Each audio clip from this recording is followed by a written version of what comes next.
Here we go, Eddie.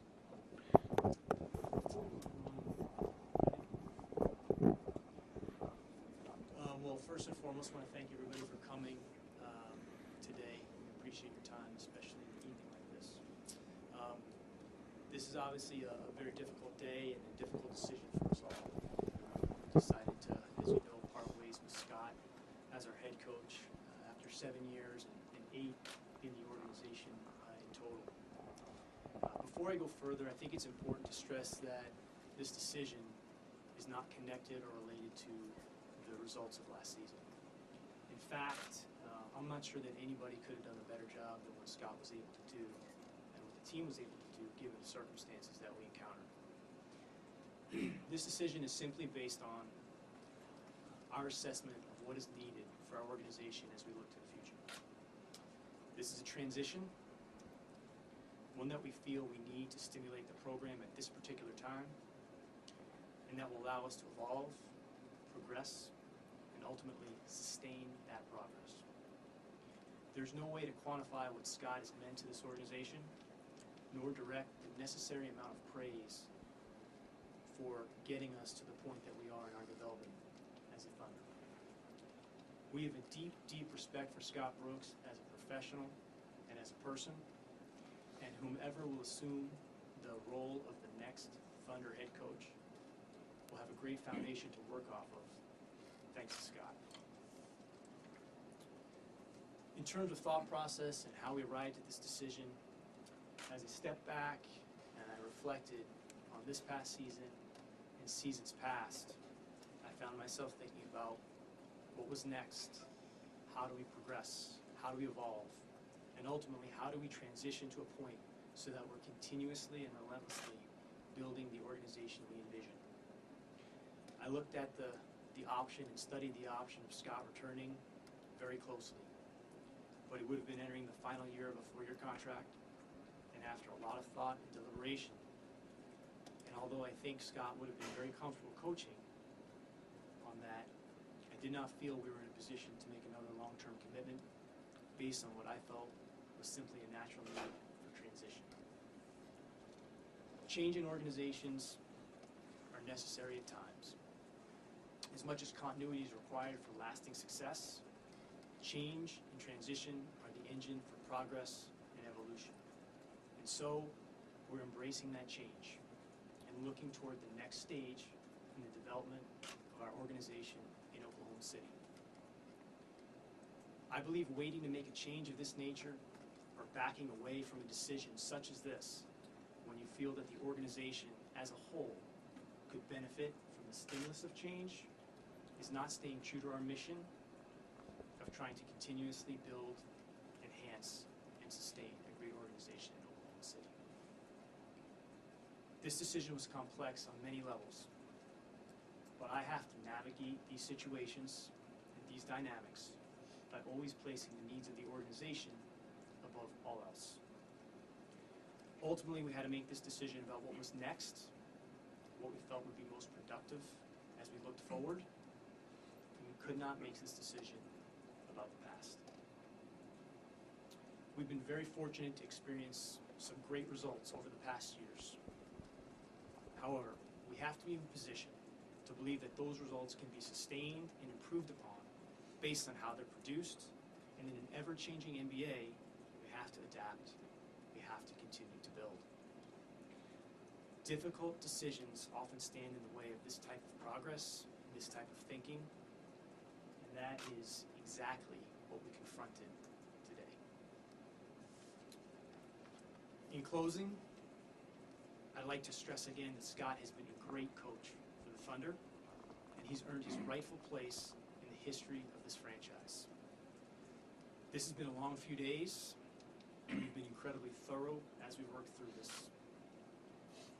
What allows us to make this transition today are the values of this organization, the pride and confidence that we have in our players, that we have in our staff, and understanding that we're all accountable and committed to working to improve the Thunder, and the continued belief that we have to put the organization's needs above all else, even in the most challenging of circumstances.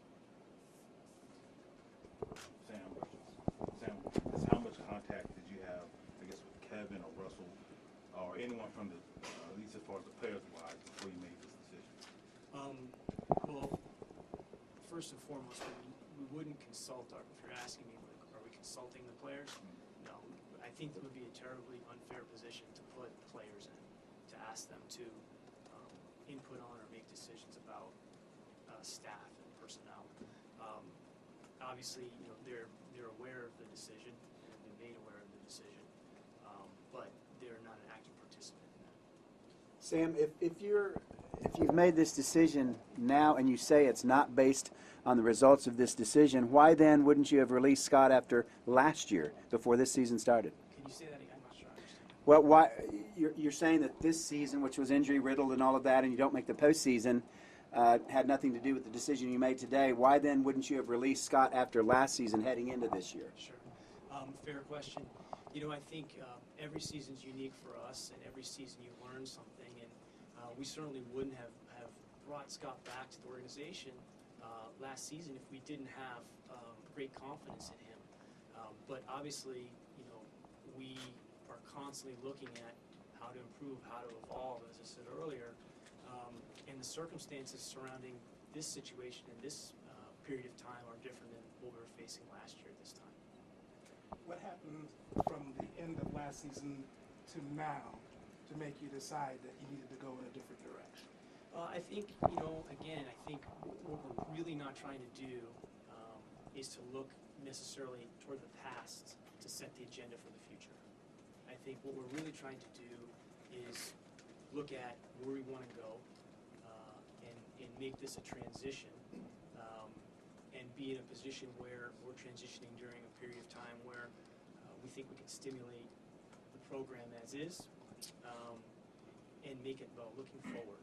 So I understand exactly what you're asking. Unfortunately, we can't make decisions based simply on 1 year or 2 years. And in this case, we have to make them based on looking forward, not just next year, but most importantly also the years following as well. Had you made the playoffs, you think you would have come to the same conclusion? And when did you start thinking about doing this? First part of the question, again, it's really hypothetical, but it's not about necessarily last season. It's about us looking forward and really identifying an opportunity where we feel like we can continue to push the organization ahead. Second question was, when did I start thinking? Yeah, when did you start thinking about it? Well, I think you're always evaluating, thinking to yourself, how do we improve and how do we grow, and where are those opportunities as an organization that's focused on building a sustainable team and a great organization. Those are questions you have to ask yourself. But one thing that's really important for us, honestly, Myron, is like when we get to the end of the year and we say like we're going to take some time away to really kind of decompress and let things settle, that's the reason why, so that we're not making quick decisions. Well, we're ensuring that we're trying to make thoughtful decisions. And I think over the last several days, we really tried to study this in a way that plotted out as many different scenarios and knowing we had to do what we thought was best for the organization going forward. Who's we, Sam? When you say we, who's we? Who's in your circle that made this decision or helped you arrive at this decision? Well, number one, like ultimately the decision that gets made, I have to make that decision. That's the responsibility that I carry as I'm in this chair. It's my work to do, and I will do it the best that I can. But I'll speak to different people to understand as many dynamics as I can on my staff, and be as observant as I can during situations to project out where I think we need to go. Does the success of first-year guys like Steve Kerr and Brad Stevens influence your thinking at all? Not necessarily. We haven't really determined, any type of criteria on what it is that we're looking to identify going forward. I think we have an idea, but our decision is not made based on anything external. Our decision is really based on really identifying what we need, what we feel the Thunder needs at this point in time in our career, in our organizational arc. What was it that Scott lacked that made you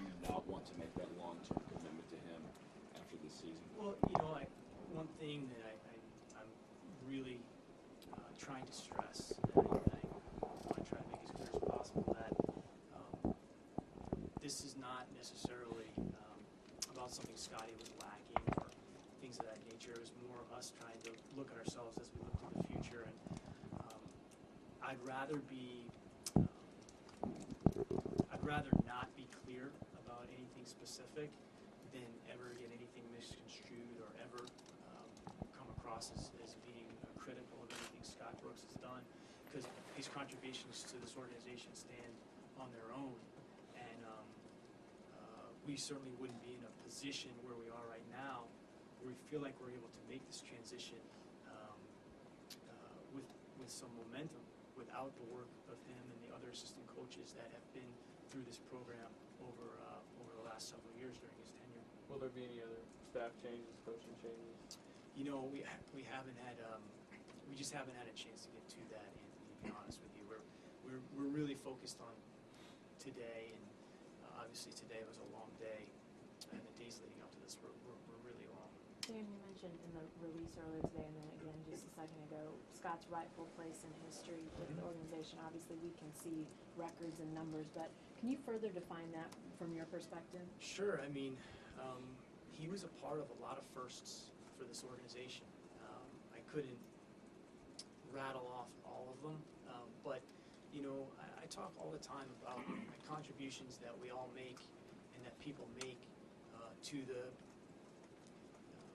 formative years of an organization, and that the contributions that this first group of people, all of us that have had the privilege of working in Oklahoma City in the first 10 years, you know, their contributions are going to last much longer than their tenure with the organization, and I feel incredibly confident that, and Scott should be recognized, but also, you know, he, as I said before, he is a rightful place in a lot of things that have happened here, not just the winning and the success that we've had, as you mentioned, Jenny, but you know, also just, you know, I think he's helped define, you know, some real positive things about how to go about your business every day. So when I tell you I have the deepest respect for him as a person, I really mean that, and that's what makes, you know, that's what makes a day like today for me, you know, very challenging. But at the same time, I recognize that my job is to direct the organization in a way that I feel best positions us to continue this ambitious approach to building a great organization. And with that comes very challenging conversations and challenging decisions. Sam, is there a timetable to hire your next coach? Do you want to have somebody in place in a week, a month? What? You know, we wouldn't put a timetable on anything. We're going to start to work on that this evening, and but I couldn't give you a time frame just because you know, we have to go through that process of identifying and understanding, you know, ultimately who would be interested in the position. So I would be being irresponsible if I gave you a period of time. What are you looking for? Qualifications are you looking for in the new head coach? Well, I want to, you know, the first thing I would say is we've got a pretty clear identity, I know, of the type of person and a specific vision for that role going forward. But I'm hesitant to speak a little directly about it, just because I don't want to get into comparing and contrasting, you know, what we're looking for in the person we had in Scott, who we had in that position, you know, prior. But you know, I think we have a clear idea of what we'd like to see, and we'll have to start that process of identifying, you know, who might be a good fit for us. Have you already started making, I guess, any type of contact with anyone that might be on the future list? No, we haven't had any contact with anybody. I understand, you know, in these situations, the speculation and the ether of social media, but no. And, you know, I think everybody understands that our focus this past 4 or 5 days and since the season ended is, one, to try to step away and remove ourselves from the recency of the season, and then spend our time evaluating, you know, this particular decision, which was challenging enough, quite frankly, to figure out and ultimately ultimately move forward. Sam, is this a shift in philosophy or diving deeper into an existing philosophy within this organization? That's a great question. I want to make sure I understand it so I can answer it correctly. Just speaking in terms of the approach to game preparation, offensive, defensive, all of those kind of things. I think all those things, will be considered, but I don't want to get into anything specific, but philosophically, I think everybody understands what it is that we generally look for in people and players and leaders, and there'll be a continuation of that approach, I think, going forward. I know you said you didn't consult players or anything, but going forward, you got some pretty important guys in the next couple of years have some decisions to make. How do you handle that whole dynamic when you go out and find a new coach? In terms of, do you talk to them? How do you handle that whole situation? Well, I think one of the things that we have in place, and we're very fortunate to have, is we have a set of players that have been here for a long time. They've helped establish the identity for the Thunder. They've set the internal standards and the environment that we work by on a day-to-day basis. So I think that just inherently they're going to have a pretty good idea of synonymously like what it is that we'll be looking for, and ultimately aligned with the fact that we're trying to improve, we're trying to push ourselves to progress, and I think one thing is that they understand that we're not going to shy away from or back away from a difficult decision if we think that it can help us win. And I think that's where the alignment is. I think we've got some serious players that are competitive, and I want to continually try to create an environment for them to play their best basketball and to win at the highest level. And as I look forward, that's going to be what we're trying to accomplish. Sam, you used the word both in your release this morning and this evening, stimulate a couple times. Well, so exactly why you use that word, and what exactly you think you mean? Sure. Well, I think, as I said earlier, I think change in organizations sometimes is necessary, and you get to certain points where I think, as much as the continuity that we've experienced has been an incredible benefit for us. When you make a transition of this kind, sometimes change can stimulate and I don't want to use the right word other than stimulate. Stimulate or I guess push the team in some other ways. I don't want to say that Scott was at a point where he was not able to do that, but sometimes change can be healthy. At the same time, if you're not willing to embrace that at certain points in time, I think then you run the risk of starting like potential regression, because you're not willing to embrace that. You're not willing to embrace the fact that improvement comes from having to make some tough decisions. So I'm hopeful that we're able to stimulate and push the group forward, even though that it's difficult in the present. Is a new voice, could that be a factor in that, or? Well, I think that could be part of it for sure. I think, but that's not to say that Scott was ineffective whatsoever this past season. But I think at the same time, anytime players or organizations experience a change of any kind, it is going to be slightly different. And as I said earlier, the fact that the next person that assumes this role is going to have a wonderful foundation to kind of pick up on is very much due in part to Scott and his staff. So that's why, to me, as I look at this, I see this as a transition, and a transition that is embracing the fact that there'll be a different voice, there'll be a different person, and that's going to affect players differently. And sometimes that can be very healthy. Sam, we often talk about, or you said tonight, you don't consult players on decisions like this. On the other hand, will you welcome their input as to who the next coach will be? Well, I'm certainly not going to lock myself in my office and ignore people. But at the same time, I think there's a genuine respect for the fact that we have to make decisions that best serve the organization, and we're very fortunate, I think, that we have a group of people that have been together for a fair amount of time, and there's a certain understanding of like what it is that we value. But we have to look at creating an environment, and as we move forward, that continues to preserve a lot of the qualities that we have in place that are very valuable and very important to our success, but also trying to grow some other areas as well.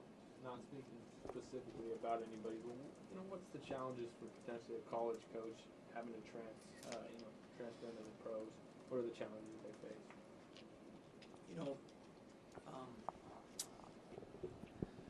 I'm sure there's a bunch of them. I think for us, if you're asking me specifically, like, what do we consider a college coach? Yeah. Is that kind of what you're really trying to ask me? Okay. I can answer that better. What I would say to that, Anthony, is this. We're not going to limit ourselves or limit the scope of people we would look at for this position. It's going to, at the end of the day, be directed by the vision of our team, the values of the organization, and the best person we feel like can assume a leadership role for this organization, going forward. Not based on one season, but somebody that we feel like can reestablish our continuity, and who's a fit for so many aspects of what it is here. And I've said before, I truly believe this. Working in Oklahoma City is an incredibly what's the right word I'm looking for? Blank. It's really great to work here because fulfilling. Because the team is a local team that competes nationally, and it has a civic purpose to it, I believe, because it exists for the people. And because of the people that come every night. So I think that anytime you work here, and certainly in a position like a head coach, I think it's important that person really embraces the overall purpose of the work that gets done with the Thunder. And I think it's a privilege to work here for that reason. Exciting next year's like last year. You have under contract with Durant. What kind of challenges would a new coach face with that kind of pressure? Well, I think you're hitting on a real key aspect. I think heading into that season, listen, we understand that there'll be an incredible amount of attention paid to next season. There'll be a lot of different distractions that it's our job to try to manage, not to eliminate, but to try to manage through it so that we can play our best basketball. But I think, and that's kind of one of the things I was alluding to earlier, I think at times, I think the risk is not necessarily in moving forward, but I think sometimes the risk can be in being fearful of moving forward. And you identify somebody that you feel like can help the organization, that is a good fit here. I believe that's kind of part of the job.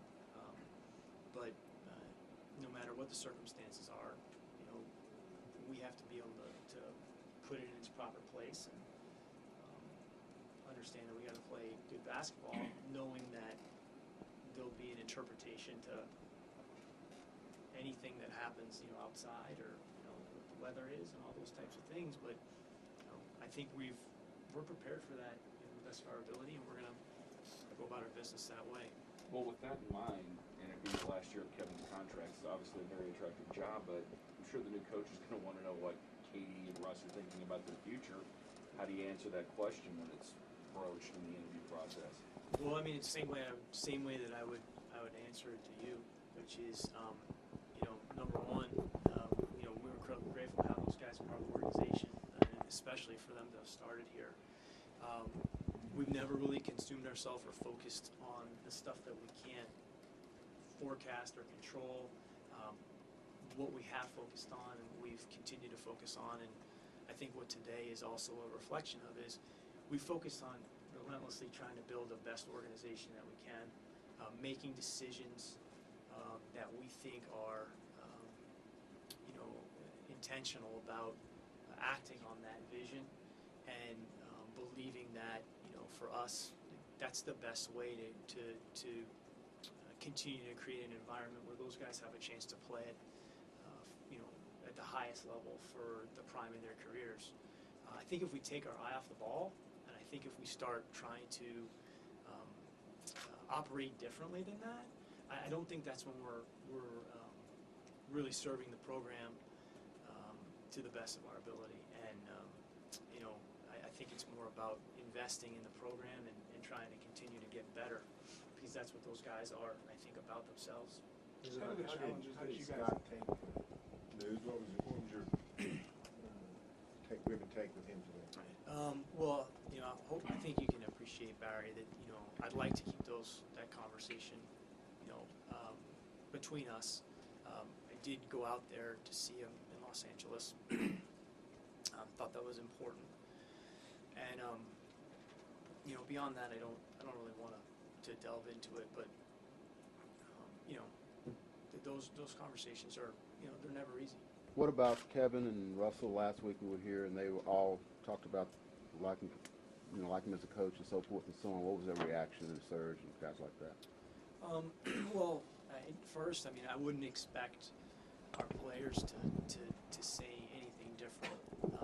And a lot of the things that those guys said are the way that so many of us feel about Scotty as as a coach and as a person.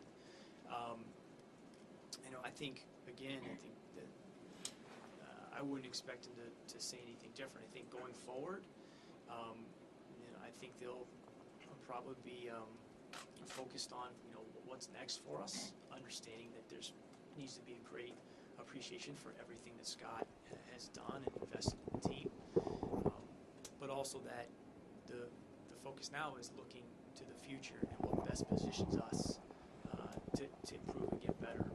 As you look coming out of last year, and just some of the areas that you think the team, and besides obviously finding a coach, needs to improve upon, just what are some of those areas?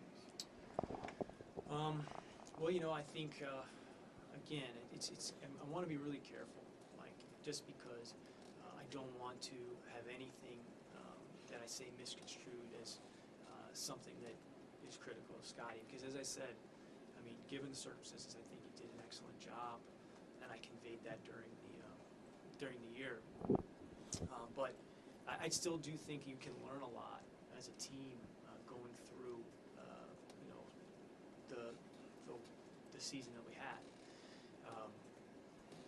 I'm proud of our players and how they continue to battle. I thought we saw some growth in a lot of our guys. Guys got some opportunities that maybe they weren't necessarily planning on, or we weren't necessarily planning on. And then I think making some of the acquisitions and seeing some different faces like a Cantor or a Singler or Augustine and Novak.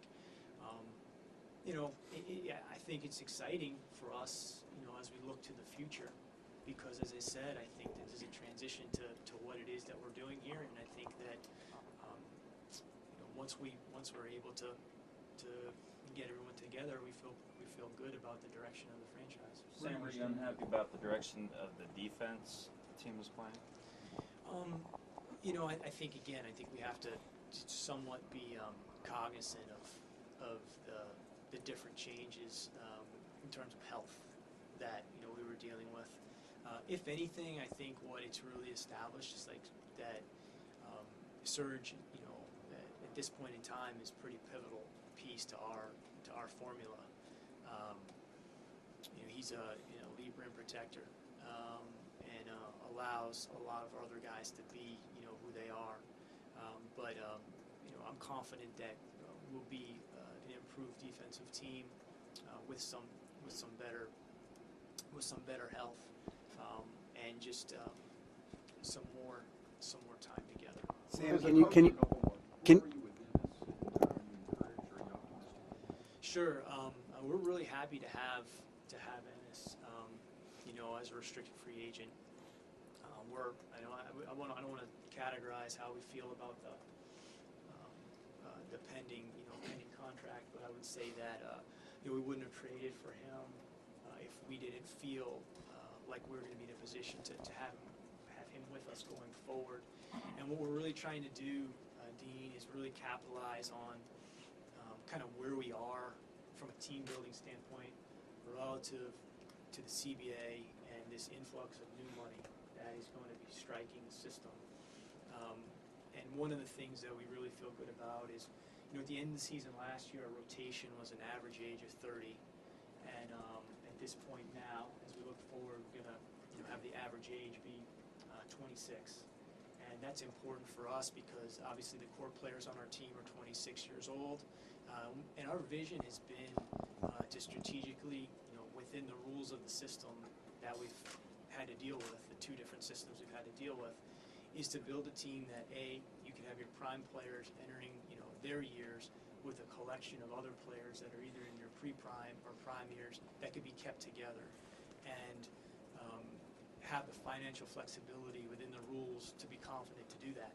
And it's been a process for us to get to the point where we can do this, but we're now kind of getting to that point, and this is a big part of that. Singler's a big part of that. Augustine and Novaker have years going forward, and then obviously we're going to be having the 14th pick in this draft, at least if nothing changes. We'll have the 14th pick in this draft, so we feel like there's a nice bandwidth of emerging talent that has their best basketball in front of them as we position the team for the prime years of our best players. How does this you got to find a coach and you got the draft to get ready for? Mm-hmm. How does it impact? I guess you're the point man on finding the coach, I assume, and so how does that impact that? Well, no, it'll be, I'm doing a lot of listening. That's one of the things that I think is really important to our decision making. Is it's a much more Socratic, approach to how we look at things, and we'll have a lot of different things that we've got to work on. But that's the job. We have to find a way to do great work, given the fact that we've got some different things going on. I'm very, very fortunate to have a great group of people that work in this building that none of you ever really get to see on a daily basis. But I listen to every single one of them because I believe that every single one of them has the best interest of the Thunder in mind. And as we make those decisions, everyone will be listened to. That's just one scoring title. Did you? I'm sorry. Well, that's just one scoring yeah. title. Did you see something like that being possible when you drafted him? And the way the league has changed and plays towards kind of what he does. Yeah. Did you see that coming, or did you guys kind of luck into a guy that fits what's going on in the league now? I would say luck would be an understatement. I think that listen, this is what I can tell you about Russell.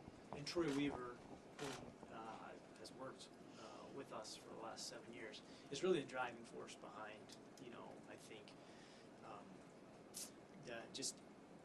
that decision with me. But the one thing about Russell that I think I was and we were confident about is whatever he had in him, he was going to get out, because this is a driven individual. He's intrinsically motivated. He has a sense of